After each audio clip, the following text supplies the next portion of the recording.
Hi, welcome to the video. Make sure to like and subscribe if you enjoy, and comment your thoughts and opinions on the stories. Let's get started. Am I the antagonist for making him leave super late after he laughed that his dog ate my food? I 28F work 14-hour shifts at a hospital. I have been dating Chris was over a year now, and as of 2 months ago, we started slowly working on getting a swing at the moving in together phase. He stays at my place quite often and only goes home usually 1 or 2 days a week. He works the morning shift, 8 hours, at a restaurant, and because he gets out before grocery stores close, unlike me I'm out at midnight, he has been helping me with grocery shopping, so I can actually eat when I get home. Well, yesterday he ended up having to pull a double after, which was unexpected. He was going to go grocery shopping yesterday but obviously he didn't get out in time, so he just made him and I food from work and brought it home, because we literally have no food in the house currently. He asked me what I wanted and I said the chicken and rice bowl. I had been looking forward to it all shift because I hadn't had 2 seconds to be able to eat anything. So I get home around 1:15 am. He was up waiting for me, watching TV. His dog was on the couch beside him. I go and heat up my food and sat down on the armchair and began eating. Well, his dog is a beggar, so he was whining, looking at me the whole time I was eating, and I kept telling him to go away. Not even 5 minutes later the dog jumps up and runs to the door and starts barking like someone is there. My BF and I just kind of look each other before walking to the door together. As soon as we got to the door, this dog jumped on the back of the armchair and onto the counter where I had my food and stole the piece of chicken right off the top. My BF starts laughing hysterically saying, "You sneaky little fucker." I immediately start crying. I was so overwhelmed and hungry I had only taken 2 bites of this food. And he is just laughing about it and saying, "Babe, you have to admit that's funny. He tricked us." So I started fake laughing and said, "Haha, yeah, so fucking hilarious that I don't get to eat because of your fucking dog. Leave now." After he tried convincing me it wasn't that big of a deal and me continuing to tell him to leave, he did. His house is 45 minutes away. He texted me later on saying that he understands I was hungry and angry, but there was still rice that you could have eaten. Knowing I won't eat anything a dog just had their face in, and says I'm childish for freaking out. Am I the antagonist? Now for the top comments. Dog training aside, you guys need to keep some food in the freezer for emergencies. Exactly. Op didn't just start working in a hospital and likely was before this boyfriend. What did Op do for food then? Not too expensive to have a frozen pizza or frozen meal or 2 in the freezer for super busy days. I do feel Op didn't react well and expects to just do nothing now, including taking care of themselves. That they have a boyfriend. NTA, if we talk about this situation as in dog tricking humans, it's funny, yes. But when it's real life and you haven't eaten the whole shift, I feel for you. He could laugh, but offer to order taquitos or SMTH to compensate cause it's his untrained dog's fault. Instead he just asked you to admit it's funny. And I wouldn't eat the rice as well cause eating from the same bowl as dog is yak. It's his untrained dog's fault. Sounds like the dog has been training the humans all this time. NTA. Boyfriend needs to invest time in training his dog. He's able to laugh about it because he isn't hungry. At a minimum he needed to offer to go through a drive-thru and pick up some replacement food, if that's an option. Am I the antagonist for telling my manager she's delusional if she thinks I'm going to hold my pee? F. 23. I'm in the UK. I just finished my last year of uni and am starting my masters after summer. Since first year, I've been working in a fast food place that mostly hires students. Because of working there for over 2 years, I cannot be fired without a good reason. Lately, our old manager quit, a new one started, and she's been problematic ever since. The owner of the place is a single mom in her 40s and she's been wonderful. She knows she hires mostly students, thus our exam dates or graduation dates are always booked off and are untouchable. Well, the new manager tried to make me to come into work on the day of my graduation. She was surprised when she got a firm no. I'm someone with a small bladder, and I go to pee quite often. It's not a problem though, as I never leave when it's busy or we have customers waiting. I always wait when we have a second to spare. Just the other day, our manager got super pussy with me and my toilet going. We're talking 2-3 times during 8-hour shift for literally 1 minute pee and washing my hands. She suggested I should hold it and not drink water to stop going to toilet. I told her she's delusional if she thinks I'm going to hold my pee for 8 hours. I now feel kind of bad for telling her she was delusional, but I've just about had it with her and am going to complain to the owner. Am I the antagonist for calling her delusional? Now for the top comments. NTA, report this to the owner. If the situation doesn't change, then quit. I don't know what the laws are in the UK, but if the owner does not intervene to protect you, then I'd report the manager to the government office that protects employee rights. Sadly, toilet breaks outside of medical issues in the UK are not specifically legislated for. However, as OP is working more than 6 hours in a row, they are entitled to a 20-minute uninterrupted break. It could be argued the manager is creating a hostile working environment though, if they try to enforce only peeing on this break. 2 to 3 times in an 8-hour shift? That's it? I swear I pee every 90 minutes. Lol, and not the a-hole. Same, but I try to go just before and after, and on my break. Don't know why, but water just goes through me like crazy. NTA, also she's not delusional, she knows exactly what she's doing. A bully who tries to pick on university educated bright young things? She's jealous of you. Remember, anything she says to you is her word against yours. Try to ensure you have witnesses. If she does it again, tell her to formally warn you and copy in the owner, and you will make representations to them both about it. I think you did fantastic. Am I the antagonist for shaving my head before my cousin's wedding? My cousin, Delaney, 24F, is getting married soon, and I, 13F, was asked to be the flower girl in her wedding. I know I'm a bit old for it, but I'm the youngest girl on that side of the family. Around a month after being asked to be the flower girl, I was diagnosed with an aplastic ependymoma grade 3. I started chemotherapy, and my hair started falling out pretty quickly. I called Delaney and asked her what the hell I was supposed to do about my hair, and she told me that I'd be fine, and just to leave it alone for as long I could. We all knew my hair was probably not going last till the wedding day, and my brother ordered me a wig online.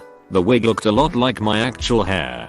My hair continued coming out in clumps and was getting extremely tangled and was just really uncomfortable. No one ever told me that losing my hair would be physically painful. Eventually, a couple days before the bridal shower and rehearsal dinner, they happened the same day. Nearly half of my hair had come out, and I was so sick of the hot mess that my hair had become that I just cut all my hair off. The day of the rehearsal dinner, I wore my wig so that Bridal, the family friend that Delaney had asked to be her hairstylist, could figure out how to style it.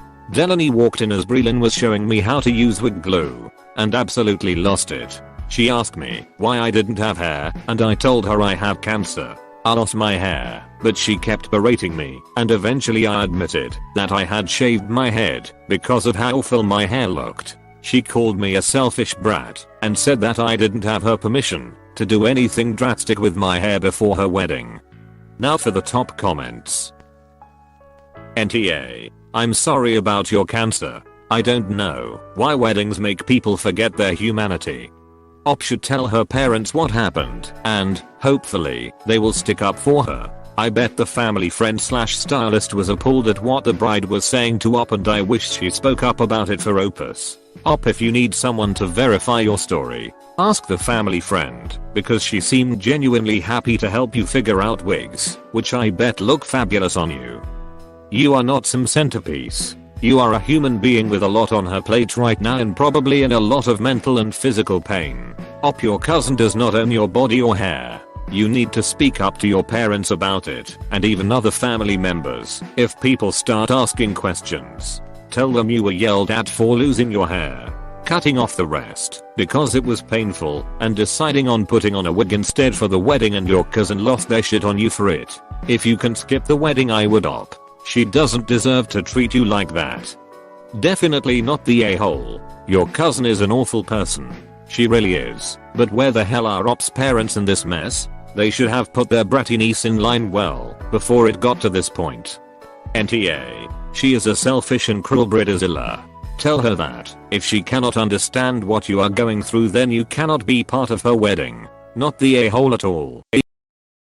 Am I the antagonist for wearing white nails to my best friend's bridal shower? Repost due to length. So, some background. The bride, 24F, and I, 25F, have been best friends for 15 years. And we have always been on good terms with zero fights previously. This may be chalked up to the fact that I absolutely hate conflict, so I always try to either de-escalate situations or simply adhere to her wishes. She has been planning a wedding for close to 2 years now, and she asked me to be her maid of honor as soon as she got engaged. I was ecstatic to be a part of this happy time for her, but that excitement has slowly started dying down because of how she's been treating me the last few months. My final straw with her happened over this weekend during her bridal shower. I arrived early to set up decorations, games, food, etc. before the event because I wanted to make sure she'd have a memorable day. Everything looked beautiful,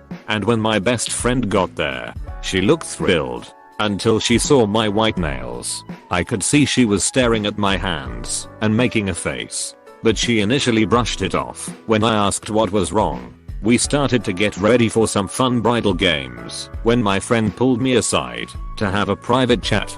I assumed it would be about how the day was going, but what she said honestly just hurt my feelings. She told me she wanted me to either rip off my nails or go home because she felt like the white nails were a subtle dig at her or a way for me to take attention off of her, as white is 100% reserved for the bride. I absolutely did not wear them on purpose. I had bought cute little press-on nails for a date with my boyfriend and just hadn't taken them off. Anyway, I told her no, I would not be taking them off because this situation was honestly ridiculous, and it wasn't like I was wearing a white dress or anything to take the attention from her. As I said before, I absolutely hate conflict, so I think the fact I was standing up to her caught her off guard. She looked stunned, and then she started tearing up and saying I was trying to ruin the day for her. Her mom came over to ask what was wrong, and I tried to explain it was just a misunderstanding. But my friend told me to leave because I wasn't respecting her wishes as the bride. I did what I was told and left the event, and now people are messaging me saying I should have just taken the nails off. Her fiancé even asked me to apologize and make up so the wedding can run smoothly in a few days. Apparently she didn't think I'd actually leave and thought I'd rip off my nails after her threat. Honestly, I'm just really confused about how this all happened. It's making me question my friendship with her. My boyfriend said she's acting jealous, and I didn't do anything to warrant her reaction. But honestly, I'm starting to feel like the asshole. All I had to do was take the stupid nails off and let the day go smoothly. I genuinely don't know if I fucked up or not, or if she's just being controlling. So, am I the asshole? Now for the top comments. NTA, they are nails. I get not wearing a white dress, but never heard of not being able to wear white nails. She needs to get a grip and get over herself. Not even at a wedding. It was the shower, for crying out loud. NTA, nails. Really? If her granny comes to the wedding, is she going to have to cover up her white hair? This girl sounds utterly exhausting. You didn't show up in a bridal gown, and it wasn't even the wedding. I'm not personally familiar with any rule that says that you can't wear a white dress to a bridal shower, much less white nails. Is white forbidden in her presence from the day of her engagement until after the honeymoon? Ridiculous. Agreed. What if Op was also engaged? Would she be forbidden from going dress shopping until after the friend's apostrophe wedding?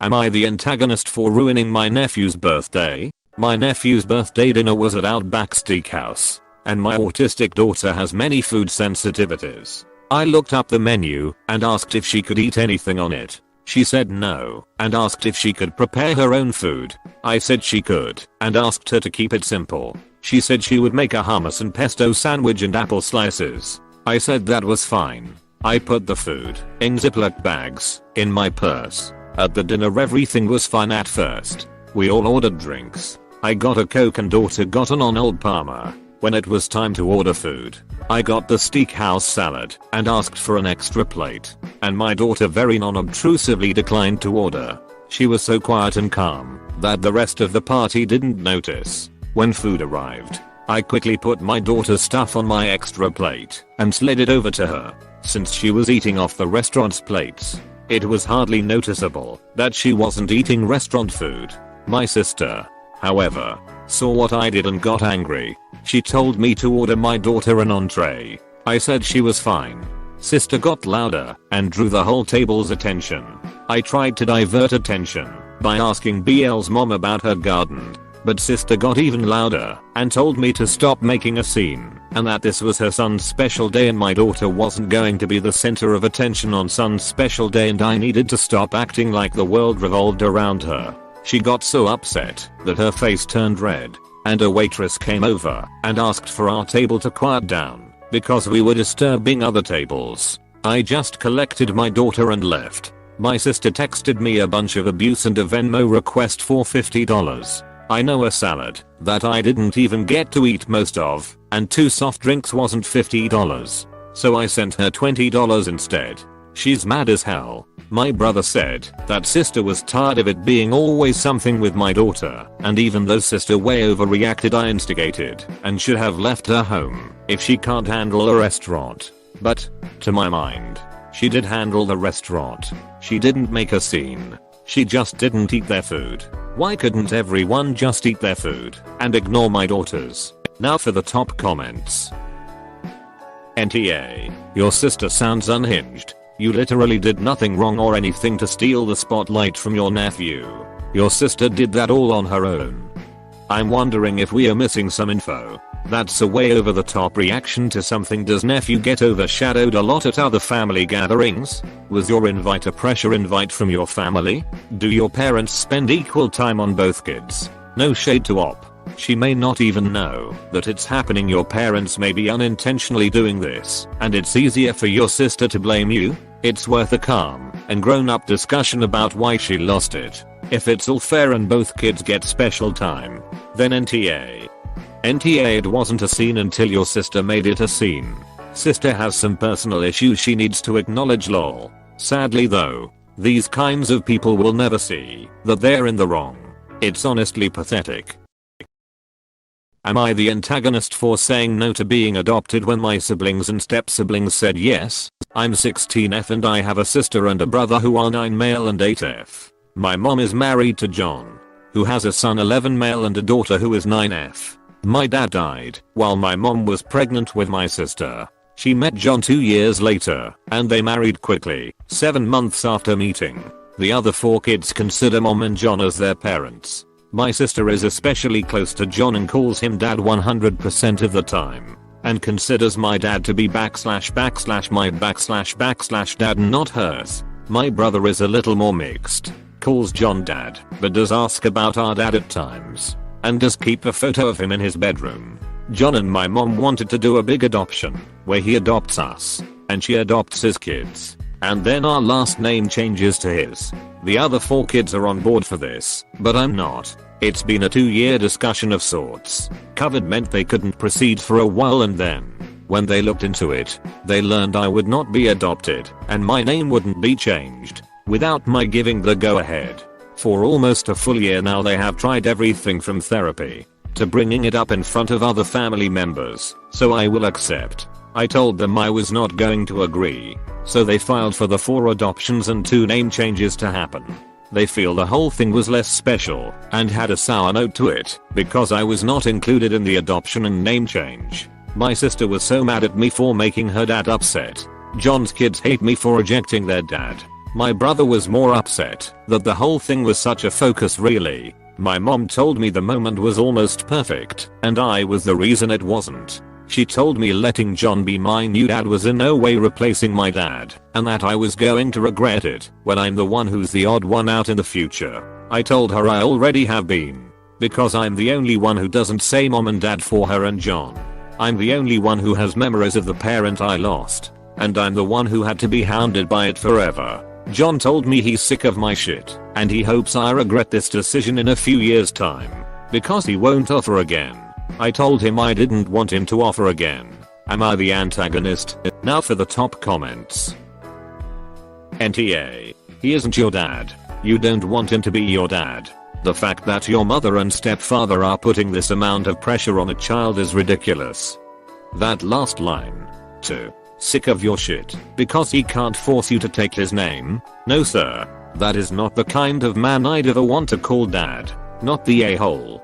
NTA. If I'm doing math right, and your sister is 8, and your dad passed while she was in utero, that means you'd have been 8 or so when he died, and 10 to 11ish when your mom and John married, whereas your sister would have been 2 to 3. So while it's very understandable she'd view John as her father, as he'd be the only one she's ever known, you had years of memories with your dad, and presumably remember his death and funeral as well. They asked you to change a major piece of your literal identity, your name, and acknowledge someone in a role you do not see him in.